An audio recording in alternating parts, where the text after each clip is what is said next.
want to begin by saying that Hillary and I are profoundly shocked and saddened by the tragedy today in Littleton, where two students opened fire on their classmates before apparently turning their guns on themselves.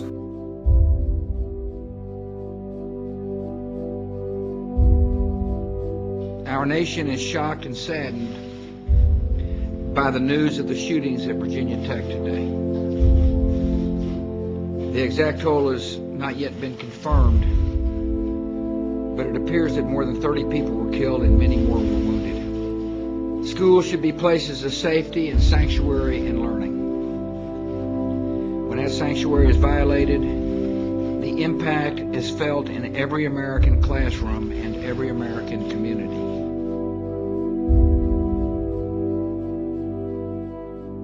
We've endured too many of these tragedies in the past few years. And each time I learn the news, I react not as a president, but as anybody else would, as a parent. And that was especially true today. I know there's not a parent in America who doesn't feel the same overwhelming grief that I do. The majority of those who died today were children. Beautiful little kids between the ages of 5 and 10 years old. Among the fallen were also teachers, men and women who devoted their lives to helping our children fulfill their dreams. So our hearts are broken today for the parents and grandparents, sisters and brothers of these little children, and for the families of the adults who were lost.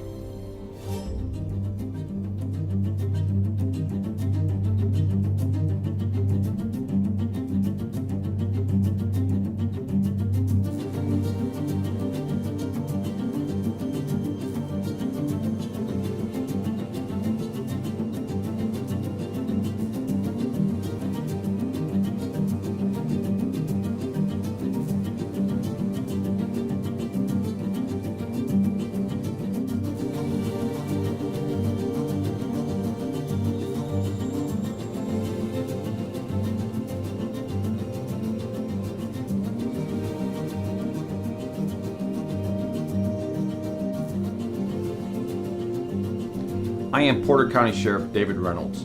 There are over 70 schools in Porter County, many with their own protocols and guidelines. Now, with the implementation of our One County, One Protocol, or the Standard Response Protocol initiative, all schools will have identical protocols and guidelines and use the same vocabulary. Most importantly, this initiative will create a uniform response from administrators, teachers, staff, students, parents, police, fire, and EMS responders. This school safety response training video has been produced in conjunction with all school districts and police departments within Porter County in order to create a unified response to emergency situations within any of our Porter County schools. This video is for administrators, teachers, staff, students, parents, and first responders to ensure that all involved in responding to any threat or disaster event at any one of our county schools are on the same page in terms of vocabulary and expectations. The purpose of the One County, One Protocol initiative and of this video is to do everything possible to keep our children, teachers, and school employees safe. This video will focus on empowering everyone to make the right decision based on the specific situation. Shared vocabulary and expectations make a real emergency much less chaotic and will help to ensure unity among different law enforcement agencies and first responders. This video focuses on 3 specific actions contained within the protocol: lockout, lockdown, and evacuation. Each action is followed by a directive. For example, lockout, secure the perimeter. Lockdown, locks, lights out of sight. Evacuate, go to the stated location. You will be notified of these directives via the school's PA system. Each action and directive will be repeated twice. For example, lockout, secure the perimeter. Lockout, secure the perimeter. Let's begin with lockout. Lockout is used when a threat is outside the school. The directive you will hear is lockout, secure the perimeter. Lockout, secure the perimeter. Bring everyone in and then lock the doors.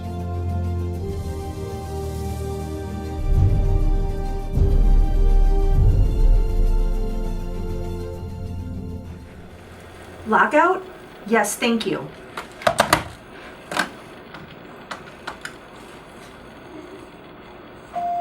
We are on lockout. Secure the perimeter. We are on lockout. Secure the perimeter. A lockout would be initiated if there was a violent person or an incident within the community near your school. When a lockout occurs, students and staff should come back into the building and ensure any exterior doors in your vicinity are secured. Increase your situational awareness and account for students. Lockouts are typically called by law enforcement officials or district personnel. The goals of a lockout are to get all students and staff inside the building and then lock all exterior doors. In most cases of a lockout, it will be business as usual once inside the school. When a lockout does occur, students should come back into the building, and once inside, it is business as usual. For teachers and staff, a lockout means get students back into the building. Ensure that the exterior doors in your vicinity are secure, increase your situational awareness, account for students, and then it is back to teaching classes as usual. During a lockout, first responders are busy as well. Dispatchers are gathering information and relaying it to first responders. Law enforcement could be making an arrest or searching for someone in the area of the school. However, in some cases, a lockdown could be issued in conjunction with the lockout, especially if the threat is near the school. Who is responsible for locking exterior doors? This is a school-by-school decision, but it is one that should be clear and discussed in advance and reviewed often. Pre-planning is vital, as well as having a redundant system in place for when teachers are absent or not in their normal area. It is recommended that each exterior door has a minimum of 3 people assigned to ensure that that door is locked. What if parents are at the door during a lockout? During a lockout, no doors are to be open for anyone except first responders. Remember, it could be because of a parent that the lockout was called. Cool. The next action we will discuss is a lockdown. A lockdown is used when there is a threat inside the school. The directive you will hear is lockdown, locks, lights, out of sight. Lockdown, locks, lights, out of sight. A lockdown is the response to an internal school threat. A lockdown entails locking interior doors, turning off lights, and hiding.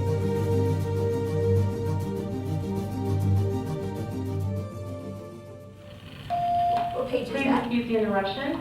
We are on lockdown, lock, lights out of sight. Again, lockdown, lock, lights out of sight. Remove personal items and backpacks off of desks so they are not seen from the doorway. During a lockdown, you must be quiet. If you can be heard, then the intruder knows where you are. During a lockdown, teachers and staff need to lock all interior doors, turn off the lights, turn off all computer monitors, silence cell phones, move students away from the line of sight of the hallway, maintain silence, and remain calm. Since the threat is already in the building during a lockdown, there is no advantage to locking exterior school doors. In fact, these doors allow quick access to law enforcement responding to the threat. An actual lockdown may not be resolved for several hours. Stay in the same location and do not move around the room. Remain silent. Teachers and staff should take written attendance of who is in the room. Know anyone missing or if you have any extra students and staff.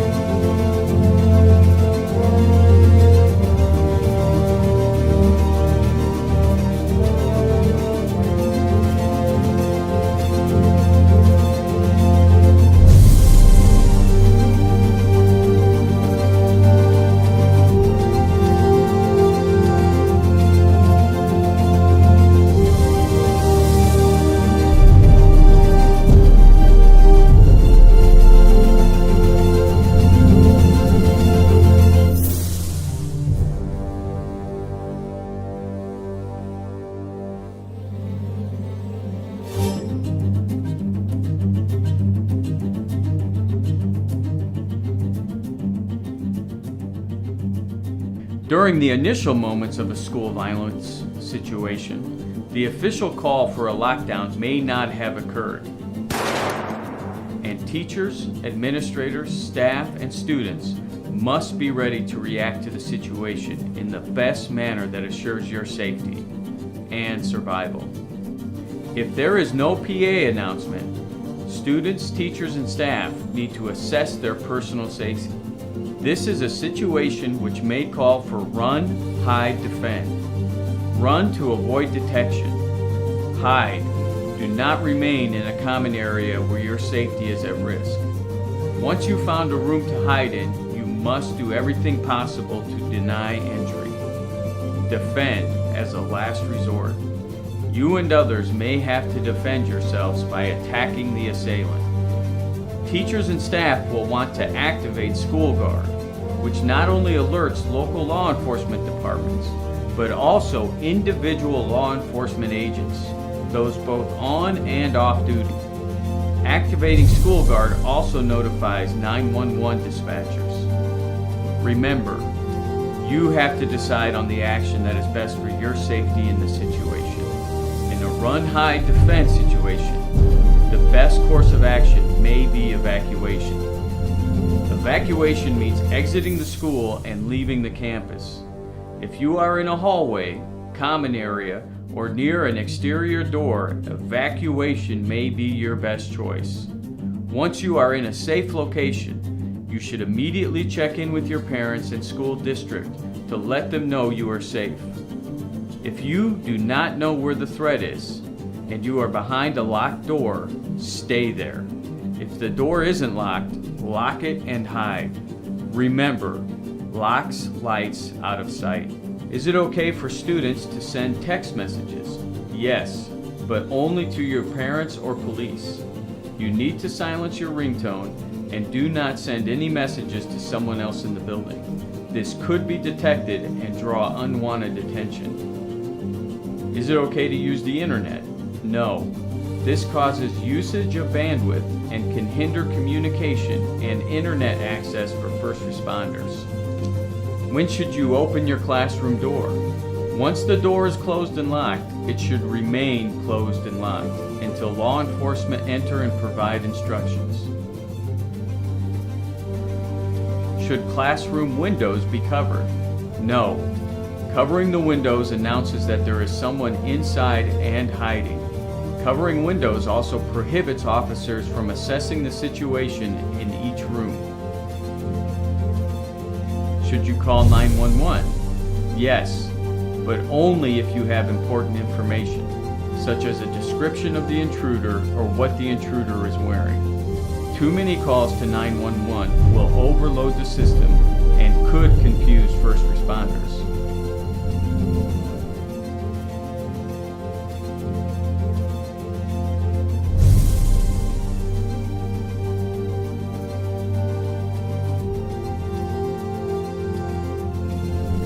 How long will you have to stay hidden?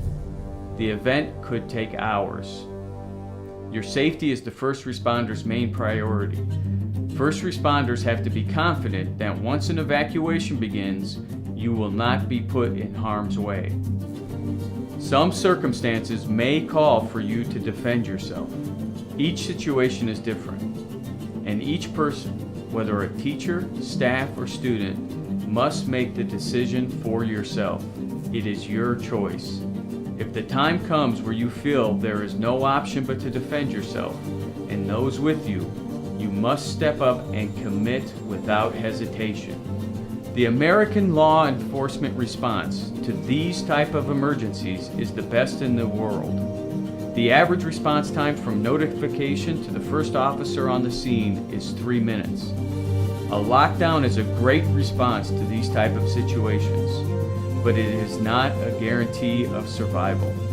The following options are given in the event a lockdown fails or the situation unfolds before the lockdown directive has been given. The first priority is to run to avoid an encounter with the gunman. If you are in the same room when the shooter begins shooting, your options are limited. You can either run or defend. If you are in the same building but not the same room, Your first action should always be to run from the location of the gunman. If possible, get out of the building and run until you are sure you are safe. If it is not possible to evacuate the building, run and hide in a room where the door can be secured. When you have found a room in which to hide, you must take steps to deny entry to the gunman. A lock is a great start, but a lock is no guarantee to stop someone who is determined to get in. Quickly move furniture and other obstacles in front of the door to barricade the door. If you have done everything possible to slow the gunman from gaining access and have no other way to escape the building, you must now prepare to defend yourselves and fight for your lives. Should the gunman work their way past the locked door, they must deal with the obstacles you have placed in their way. This will normally be where the gunman must take one hand off of their weapon and the point at which the gunman will be most vulnerable. Use anything and everything as potential weapons. A fire extinguisher, a bookend, a chair leg, or the swarm attack. You must remember to remain calm, remain quiet, and to be patient. Remember, this could take several hours. When law enforcement begins the evacuation, an officer will unlock your door and enter the room. Stay where you are. The officer will give you specific instructions for you to follow. You will be instructed to leave your personal belongings behind and form a line at the door. Middle and high school students will place their hands on their head where officers can see them. Elementary students will be instructed to hold hands with one another.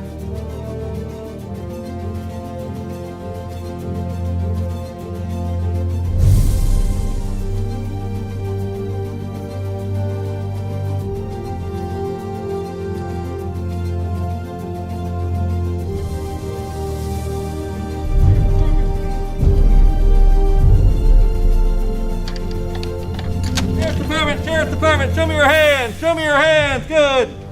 Slowly, step on out with your hands up.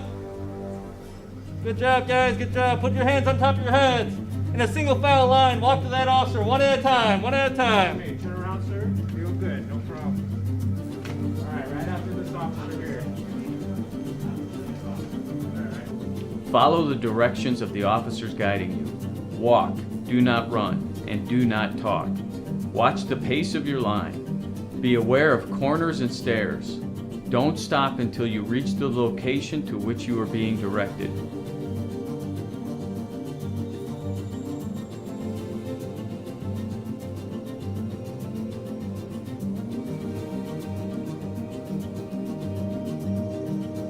Administrators will report to the command post. Maintain contact with school staff. Follow the emergency and reunification plans and prepare for the media. Teachers and staff remain calm and remain quiet. Remember, ending the lockdown could take several hours. The final stage of ending a lockdown is reunification. Students will be taken from the affected site to a unification site, and parents will be notified via the school district's messaging system. Parents and students will be assigned to separate sites until identification is verified. The final action we will be discussing is evacuate. Evacuate is how to move students in an orderly fashion from point A to point B. With our one county, one protocol guidelines, evacuate will always be followed by a location. For example, evacuate to the gym. Evacuate to the gym. Students must leave their belongings. No purses or backpacks. Take only small items such as keys, cell phone, or wallet. For safety and security, police will not allow you to carry a bag. Students, depending on the nature of the situation, you may be asked to place your hands on your head or to hold the hand of the person in front of you. Teachers and staff will lead students to the evacuation site. If a room does not have a teacher, that room will combine with another classroom at the reunification site.